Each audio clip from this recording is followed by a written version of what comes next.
Efendim merhabalar. Size fırında köfte yaptım. Ama fırında köftede patates de var, patlıcanımız da var.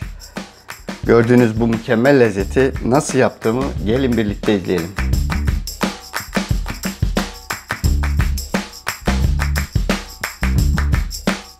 Bismillahirrahmanirrahim. Efendim şimdi başlıyoruz. Ben de ilk defa yapacağım bu tarifi. Elimdeki malzemeleri düşündüm. Elimde patlıcan var, patates var, biber var, sarımsak var, soğan var, domates var ve bir de hazır köftemiz var. Bu hazır köfteyi tavaya atıp pişirebilirdim. Ama 4 kişiyiz, 4 kişiyi doyurmaz diye bunu çoğaltmak gerektiğini düşündüm. Nasıl yaparım, nasıl ederim diye düşündüm. Yani ben çok düşünüyorum. Neyse, başlayalım efendim. Önce patatesleri böyle bir sıraya dizelim. Nasıl yapacağım? Şöyle parmak, evet parmak patateslerimiz var efendim. Bazıları kalın olmuş, onları küçülteceğiz. Gerçi böyle de pişerler ama şekli bozmasınlar diye 2 tane patates doğradım, 1 tane patlıcan doğradım. Hani büklüm büklüm koynunda. Hani oha bu çok büyük olmuş. Bu az büyük olanı koyayım araya. Hani büklüm büklüm koynunda. Şimdi patlıcanlar efendim. Patlıcanları alta mı serseydim? Rastgele koyuyorum gördüğünüz gibi. Çok fazla özenmiyorum. Nasıl olacağını ben de merak ediyorum. Şimdi sırada hazır köftelerimiz var. Evet. Marketten hazır alındı bunlar. Çünkü bununla uğraşmayı sevmiyorum. Köfte hazırlamayı. Bir de biriniz bana köfte tarifi gönderebilir mi acaba? Hani bir köfte tarifi olsun kanalımızda. Hem ben de belki daha kolay bir yöntem öğrenirim. Şöyle eşit şekilde dağıtmaya çalışıyorum. Şuraları açarsam. Bu son düdük de buraya girer. Aykırı olan. Evet. Şöyle hepsi tamam. Aralara biberleri atalım. Aralarda boşluklara biberlerimizi koyalım. Şimdi bu yemeğe yağ koymayacağız. Neden? Çünkü bu köftelerimiz yeterince yağlı, hatta fazlasıyla yağlı. Yine aynı şekilde sarımsaklarımı koyuyorum. Araya diş hiç doğramadan, ezmeden sarımsakları da ekledim. Ondan sonra üstüne, yanına, sağına, soluna gelecek şekilde domatesleri, ince ince doğradığım domatesleri koyuyorum. 2 tane domates doğradım. Onlar da küçük, yani orta sayılmaz. Ortadan biraz küçük domateslerdi. Domatesin suyu kalmasın. Onu da sıyıralım. Şöyle biraz salçalı su hazırladım. Bu salçalı suyu hazırlarken içine karabiber, pul biber ve tuz ekledim. Evet tuz ama tuzu az koymuş olabilirim. Üstüne biraz daha sepeleyeceğim. Sizin deyiminizle kim diyordu sepeleyeceğim diye ya. Bunu eşit bir şekilde dağıtmaya çalışırken tabii ki dışarıya da taşırdım. Efendim böylece yemeğimiz fırına girmeye hazır. Yemeğin ismi bilmiyorum ama ben buna fırında patatesli patlıcanlı köfte diyeceğim. Efendim patates ve patlıcan çok tuz isteyen sebzeler. Artık gerçi patlıcan çekirdekli olduğu için meyveye de giriyor olabilir ama bunlar çok tuz ister. Biraz hafiften içime sinmedi. Biraz daha tuz atıyorum. Tuzunu artık kendinize göre ayarlarsınız. Bu arada bunu açmam gerekirdi ama neden açmadım biliyor musunuz? Biraz önce fırından börek çıktı efendim. Böreğin sıcağı duruyorsa işime yarar, durmuyorsa ne hala mualla. Evet. Şöyle fırının ortasına, evet. Şöyle gördüğünüz gibi fırının en ortasına koydum. Ama burada bir işlem daha yapacağım. Hepsimize kapak yapacağım. Gördüğünüz gibi fırın kağıdı ıslatıyorum. Yağlı kağıt da olabilir. Yağlı kağıt diyenler de var. Bunu ıslatıyoruz. Biraz da suyunu sıkıyorum. Hem kapak niyetine besini, kokusu, lezzeti içinde kalsın diye bunu tepsinin üstüne sıkıştırıyorum. Islak. Zaten yanmaz kağıt bu. Beni görüyor mu bilmiyorum kamera. Bunu pişmeye yakın 5 dakika kala çıkartacağız ki üstte biraz da köfteler de kızarsın. Kızarsın işte ya. Haydi bakalım. Çok ıslanmış burası. Oh. Evet, en yükseğe aldım. Bu arada size böreğimi de göstereyim. Ben yumuşak sevdiğim için böreğim de burada. Börekte evde peynir ve yufkam vardı. İkisini birleştirdim. Sosunu hazırladım. Yani bir yumurta, bir çay bardağı ayçiçek yağı ve bir su bardağı sütle bir sos hazırladım. Aralara süre süre böyle bir börek elde ettim. Daha tadına bakmadım. Birazdan bakarım. Şu anda fırında patlıcanlı, patatesli köftelerimiz pişiyor. Onun yanına bir de pirinç pilavı yapayım dedim. Evdekiler en son yaptığım pirinç pilavına bayıldılar. Hatta Salih hayatımda yediğim en güzel pilavdı dedi. Aynı şekilde yapmaya çalışacağım şimdi. Umarım bir aksaklık olmaz. Önce tenceremiz bir ısınsın. O ısınırken göz kararı 2 yemek kaşığı kadar yağ ekleyeceğim. Çok vıcık vıcık olsun istemiyorum. Çünkü sonra zaten tereyağı da ekleyeceğim. Yağ ısınırken bu arada malzemeleri de sayayım. Şehriyemiz var. 1 bardak pirincimiz var. Tereyağımız var. Limon kullanacağım. Bulyon kullanacağım. Zaten sihirli malzeme burada limon. Evet, yağımızı tavamızın her tarafına dağıtıyorum. Twitter'dan bir arkadaş limon önerdi. Kararmaması için pilavımız bittikten sonra pirinçler beyaz kalsın istiyorsanız limon bunun için var. Yağım ısındı gibi geldi bana. Şehriyemi attım göz kararı. Pilavımda olmasını istediğim kadar. Daha da fazla olabilir. Daha da az koyabilirsiniz. Hiç koymayabilirsiniz. Rengi değişene kadar.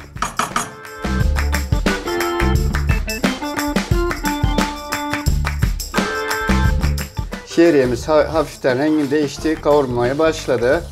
Daha önce 3 kez sudan geçirdiğim nişastasını aldım pirincimi. Şimdi hemen eklemem lazım. Biraz da geç kaldım gibi. Hemen ekliyorum.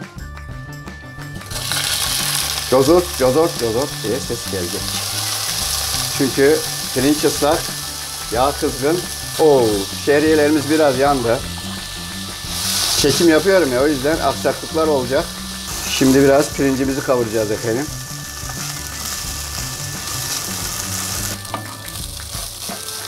Biraz altını kısayım. Çünkü yetiştirmem lazım.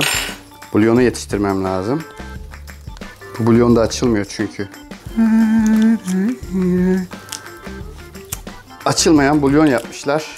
Bulyonu da sıcak suya atıyorum. Bu arada bir tur daha pirincimi kavuruyorum, çeviriyorum. Kavuruyorum, kavuruyorum. Hem çeviriyorum, hem çeviriyorum, hem kavurmuş oluyorum. Bu bulyonu eritmem lazım benim. Sıcak suda. Çok sıcak.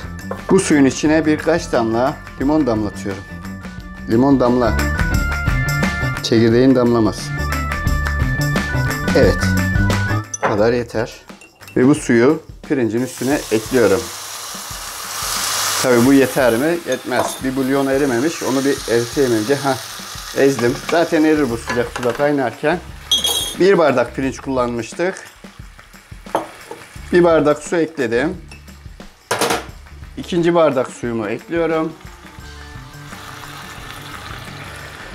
Bir de yarımdan biraz fazla su ekliyorum. Çünkü ben de böyle olunca pişiyor pirinçlerim. Benim pirinçten de kaynaklı olabilir. Benim ölçüm bu arkadaşlar. Ölçüyü kaçırmamak lazım. Bunu çok güzel karıştırıyoruz. Böyle eşit şekilde dağıtıyoruz. Ben duramıyorum. Birkaç damla daha. Geçen yaptığımın aynısını yapıyorum. O güzel oldu denilen.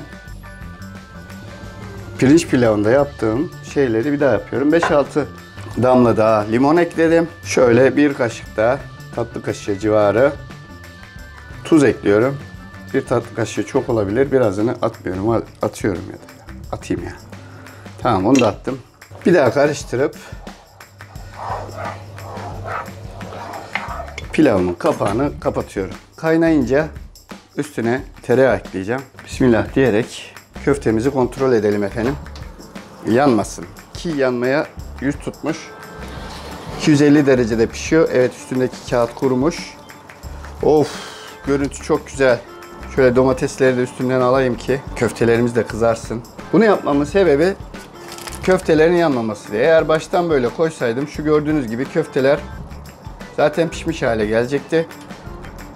O yüzden bunu koydum.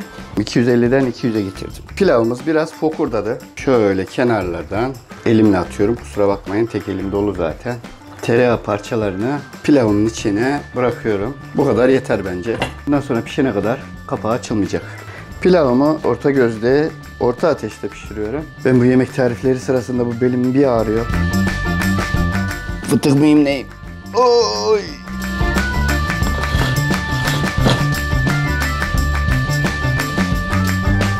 Kapağı açmak iyi olmayacağından böyle bir şey yapıyorum.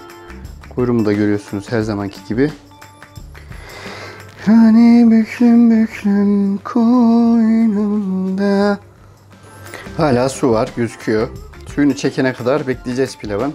Altını biraz daha kıstım. Altı yanmasın, dibi tutmasın. Evet, köftelerimizin kokusu geldi. Yanmak üzere gibi bir his var içimde. Hemen hatta kapatıyorum ben bunu. Of of of of of of. Köfteler de yanmak üzere değilmiş ayrıca. Bir tane biberimiz yanmış. Başımız sağ olsun. O da kenarda kaldığı için.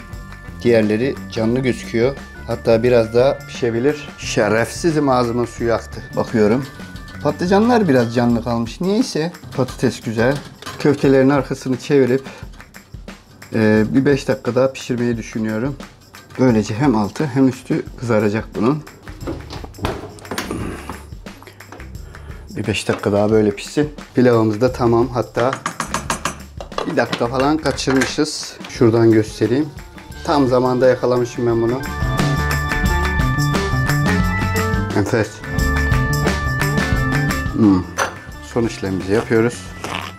Şöyle bir buraya, bir de buraya olmak üzere pilavımızı da demlenmeye bırakıyorum. Pilavımız hazır. Evet, geldik bakalım neler oluyor. Bunu artık kapatalım çünkü hafiften yanık kokuları da geliyor.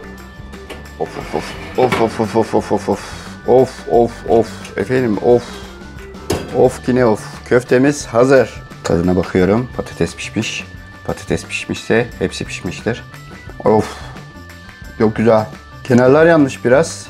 Onlar da boşta kaldığı için suyunu da çekmiş. Çok güzel ama köftenin yağı var zeminde. Lezzeti süper. Birkaç biberi heba etmişiz. Olacak bu tür şeylerde. Of, en sevdiğim pişmiş sarımsak. Lokum gibi lokum. Bunu ben götüreyim. Şimdi bir de pilavımıza bakalım. Kapağımızı alıyoruz. Sonra üstündeki peçeteyi bu sefer yapıştırmamışım. Çünkü gererek koydum. Dibinde yanma yok. Bunu bir tur çevireceğiz. Sonra servis edeceğiz efendim. Servis konusunu size bırakıyorum. Ben çünkü ayakta durmaktan yoruldum. Artık şekil şükül işlerine siz bakarsınız. Şunun bir tadına bir daha bakayım. Hiç başka yemeye gerek yok. Benim anlatacaklarım bu kadar. Bir dahaki tarifte görüşmek üzere. Hoşça kalın efendim. Sağlıcakla kalın. Biraz daha yiyeceğim ben bunu. Çok güzel olmuş pilav.